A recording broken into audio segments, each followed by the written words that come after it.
Deep beneath the shifting sands of Saqqara, Egypt, lies a mystery so profound it challenges everything we think we know about the ancient world. It's a place that shouldn't exist, filled with objects that defy explanation.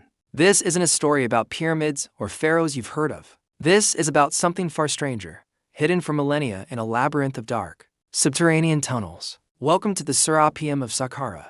In the mid-19th century, French archaeologist Auguste Mariette was following a clue from an ancient Greek text. The historian Strabo had described an avenue of sphinxes leading to a temple. Mariette found one of these sphinxes sticking out of the sand, and as his team dug, they uncovered more and more, hundreds of them, all leading to a single, mysterious entrance carved into the bedrock. What they found inside would rewrite history. They had stumbled upon a massive underground complex, a network of galleries stretching for hundreds of meters. But it wasn't gold or royal mummies that took their breath away. It was the boxes. Lining the dark corridors were 25 colossal stone sarcophagi, each one a monolithic masterpiece of engineering. And when I say colossal, I mean it. These aren't just big boxes. Each one is carved from a single, solid block of Aswan granite, a notoriously hard stone. They measure around 13 feet long, 7 feet wide, and 11 feet high. The box itself weighs between 60 and 70 tons, and the lid adds another 30 tons. That's a staggering 100 tons in total. Imagine a modern M1 Abrams battle tank. Now imagine a solid block of stone that weighs even more. That's what we're talking about. And there are 24 of them. This immediately raises some mind-bending questions. First, how did the ancient Egyptians quarry a 100-ton block of granite in one piece? The quarry in Aswan is over 500 miles south of Saqqara. Modern engineers with today's technology would find this a monumental challenge. Yet somehow, an ancient civilization with what we believe were simple tools of copper and stone managed it. Then, there's the transportation. How did they move these 100-ton behemoths across 500 miles of rough terrain and desert? The prevailing theory involves sledges, ropes, and immense manpower. But the sheer logistics are staggering. Think of the number of people, the amount of food and water, and the incredible coordination required.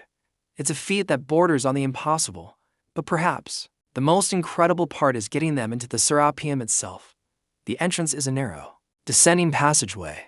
The tunnels inside have sharp turns and tight corners. How did they maneuver a 100-ton box down these claustrophobic corridors and place it perfectly into its designated alcove? It's a puzzle of spatial mechanics that stumps even modern logisticians. There are no drag marks on the floors, no scrapes on the walls. It's as if they were gently lowered into place from above. The precision of these boxes is another layer of the mystery. The surfaces are polished to a mirror-like finish. The corners are perfectly square, both inside and out. The lids fit so perfectly onto the boxes that you can even slide a piece of paper between them. This creates an airtight seal. How did they achieve this level of precision on such a massive scale, working with one of the hardest stones on Earth? The craftsmanship is beyond anything we typically associate with ancient Egypt. It looks like it was made with machines, not hand tools. And now for the biggest question of all. What were they for? The mainstream explanation is that they were the burial containers for the sacred Apis bulls. The Apis bull was considered a living manifestation of the god Ptah, and when it died, it was mummified and buried with great ceremony. This sounds plausible, and the complex is named the Serapeum after the Greco-Egyptian deity Serapis, linked to the Apis cult. But here's the problem. When Mariette opened the boxes, most of them were empty, completely empty. No mummified bulls, no burial goods, nothing.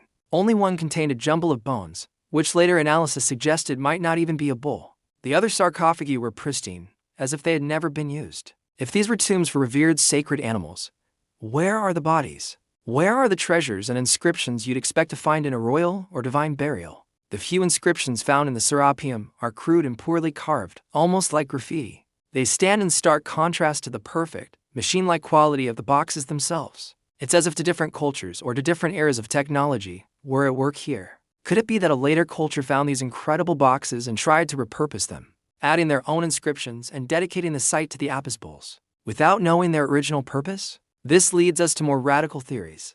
Some researchers suggest these boxes were not tombs at all, given their precise engineering and airtight seals. Could they have served a technological function? Theories range from them being energy devices, capacitors storing some form of power, to harmonic resonators designed to generate specific frequencies. Could the Serapeum have been a kind of ancient power plant? The idea sounds like science fiction, but when you stand before these 100-ton granite marvels, you have to admit that the simple tomb for a bull theory feels inadequate. The boxes also seem to predate the Apis bull cult of the later dynasties. The level of technology required to create them seems far more advanced than what was available during the time the bull cult was prominent. Is it possible that the Serapeum is much older than mainstream Egyptology believes? Could it be a remnant of a lost, highly advanced civilization that existed thousands of years before the pharaohs we know? These are the kinds of questions that the Serapeum forces us to ask. It's a place where the standard explanations fall short. The sheer scale, the impossible logistics, the incredible precision,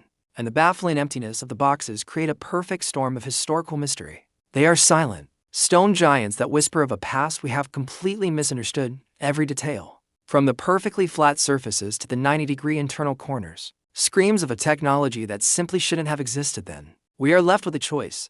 Either our ancestors were capable of feats that we can barely comprehend, and that left almost no trace, or we are missing a huge piece of the human story. The 100-ton boxes of Saqqara remain one of archaeology's greatest enigmas. They are a humbling reminder that the past is not always as it seems, and that deep beneath the sands, there are secrets still waiting to be uncovered. Secrets that could change our understanding of history forever. What do you think they were for?